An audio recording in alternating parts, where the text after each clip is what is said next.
Guys, siningal ako dahil nirescue ko yung aso. 4 yan, oh. 4 ang tuta. Siningal ako, nagmamadali ako, nakaabutan ako ng nanay. Kagating ako. Nilipat ko lang sila sa safe kasi nasaan sila, baka malunod.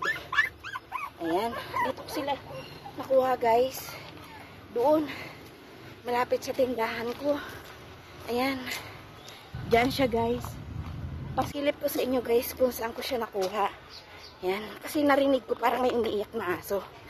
Tapos nakita ko, dito siya ng anak. Ayan. Noong una, yan siya. Noong una, nagalit siya sa akin. Kaya, sabi ko, nandyan yung nanay. Tapos, ngayon, wala yung nanay. Yan siya. Ngayon, yung wala yung nanay, kaya kinuha ko. Ginawa namin siya ng tirahan. Ayan. Ayan, dyan namin siya inilagay. Ayan.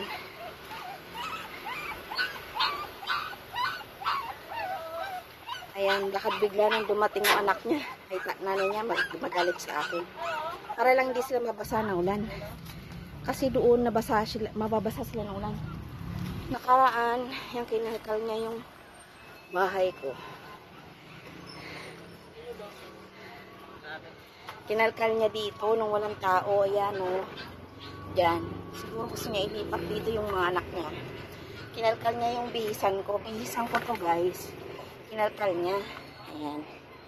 So, nung walang tao dito, kinalkal niya yan para siguro ilipat yung anak niya kasi umuulan. Kasi dito sa lugar ko, ayan. Kusina ko kasi to. Dito sa lugar ko, safe sila. Safe sila kasi may bubong. Kaya siguro gusto niyang idala dito yung aso. Nintay ko yung nanay, pinapakain ko yun eh. Kaso umiiyak siya, guys. Yung nanay niya, naghahanap ng makakain. Naghahanap ng makakain yung nanay niya. Ayan. So, ayusin ko.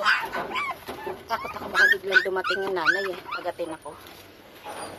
Habang wala pang nag-aano sa kanya, alagaan ko muna sila, pati yung nanay niya kakainin ko.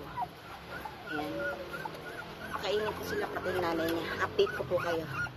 Mamaya pagdating ng nanay, update ko kayo. Tuturo ko yung nanay. Iwan ko lang siyang bukas para makita siya ng nanay. Lagay yung aso.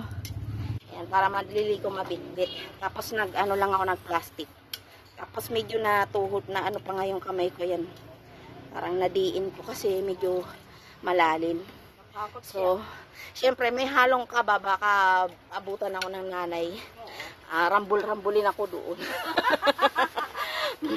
Baka yung pa yung ikano ko eh, no? Takot ako kasi syempre bagong panganak, di naman ako kilala nun. Pero pinapakain ko siya. Sana nga makilala ako ng nanay niya. Yan. Alagaan ko siya sa abot ng aking makakaya. Hanggang sa lumaki sila. Tapos sa may gustong mampon, paampon ko yung iba.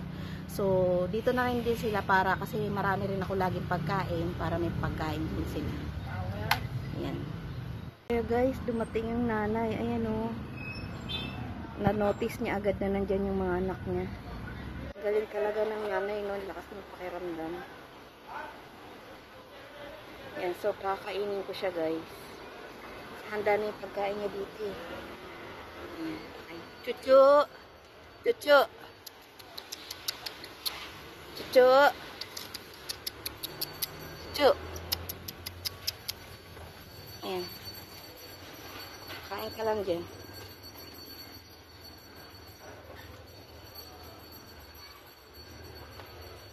Ayan na siya. Ayan. Sana maging mabait siya sa akin. Para lagi ko siyang kakainin. Update ko po kayo kay pinangalanan ko siyang Chuchu kasi hindi ko alam pangalan niya guys. Pinangalanan ko siyang Chuchu. Update ko kayo guys. Sana hindi niya natanggalin yung mga anak niya para safe sila. Ayan siya. Kakaawa kasi. Nakakaduwag ng puso. Update ko kayo kay Chuchu at saka yung sa na-rescue natin aso. Nagpapadede na siya. Isang araw nandyan siya, oh. Lagi ko nga binibigyan ng tubig. Kaya nga niya siguro inaano kasi mama, siguro, tinahol niya hanggang doon. kaya nga niya siguro kinalkal yan Kasi nga ililipat niya dahil umulan, di ba? Malakas ang ulan. Saan pa sila nakapwesto? Doon, sa may likod ng saging. Sabi ko, saan kaya yung mga baby nito? Ang laki ng baby eh. Kasi nga, di ba wala, Hawakan mo yung mga tuka. wala siya. Nagmamadali nga ako, baka abutan ako eh. Oo, kasi may kandi sila Oo. talaga. Hindi naman ikaw yung nagpalaki sa kanya. Mm-mm. Pero mukha siya mabait. Ay, ang doggy. Kain na ikaw, binigyan ka pagkain, no? Chuchu nga, tinatawag ko sa kanya Chuchu eh, kasi di ko naman alam pangalan niya eh. Eh, lagi ko binibigyan ng pagkain tsaka tubig kasi nga naawa ko, buntis, naghahanap siya lagi ng makakain. Kanino, Tite? Yung diyan nakatambak, inayos ko.